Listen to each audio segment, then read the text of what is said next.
In die nuus vandag.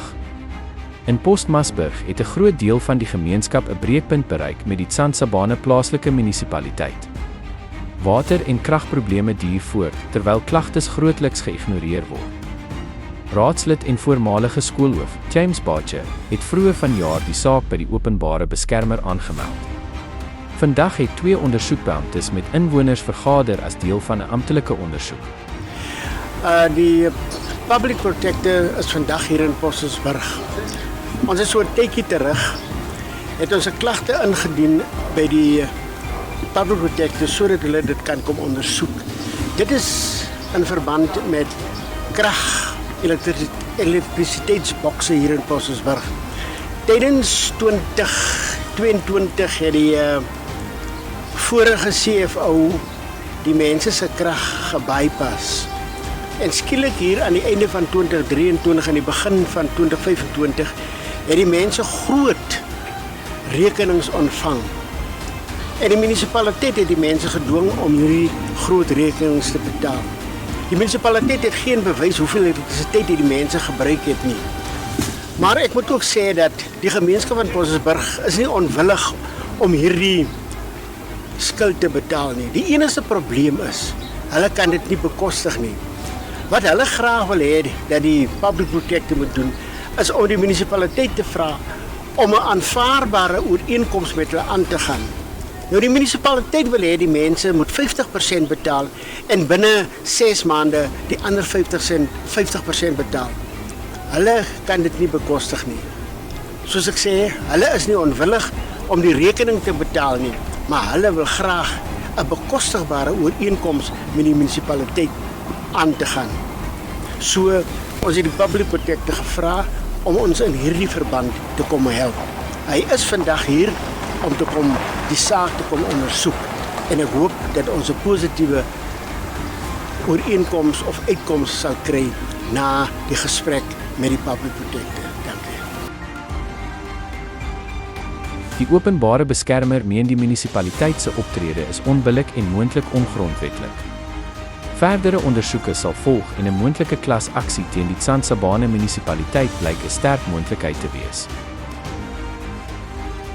Intussen woed die rioolkrisis voort, ondanks 2 nasionale direktiewe om die besoedeling te stop. Die munisipaliteit beweer egter dat die VF+ se oorsigbesoek aan die rioolwerke onregmatig was en nie as betroubaar beskou kan word nie.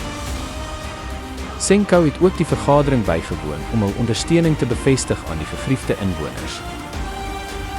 We as Sanco, we support the Afrikaners splitting people in Tsansabane regarding their issues because of we are facing the very same objectives and very same goals. And we as Sanco, we are a non-racial organization. We support each and every individual who comes to us with queries or what matters that is regarding service delivery. We are there to support. Thank you very much. Also in Postmasburg, members of the Tsansabane Unemployment Business Forum, TUBF, together with the local police, arrested a man today at the well-known eatery. This followed information that he was soliciting bribes from people in exchange for jobs at smaller mines in the area. According to a TUBF spokesperson, the suspect was apprehended just seconds after receiving cash from an individual. The money was found in his possession and he was immediately taken into custody. TUBF confirmed that many innocent and desperate young people are being exploited through false promises of employment for which they are forced to pay. The man is expected to appear in the Postmasburg Magistrates Court soon. And finally, the Pofadder Regional Court has convicted and sentenced a 33-year-old man for abducting, robbing, and repeatedly raping a minor in July 2023.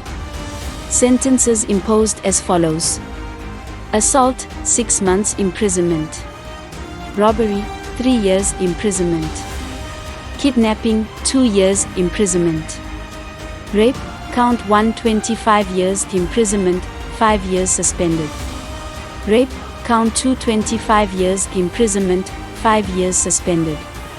His name was also entered into the National Sex Offenders Register, and he was declared unfit to possess a firearm.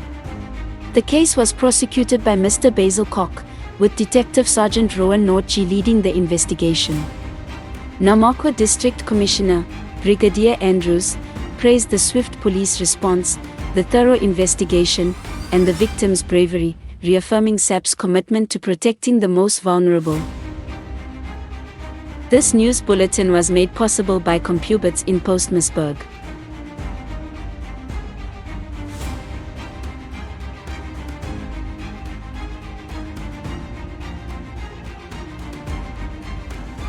Remember to subscribe to our weekly Horizon Gazette now online on our website at www.mkmedia.co.za.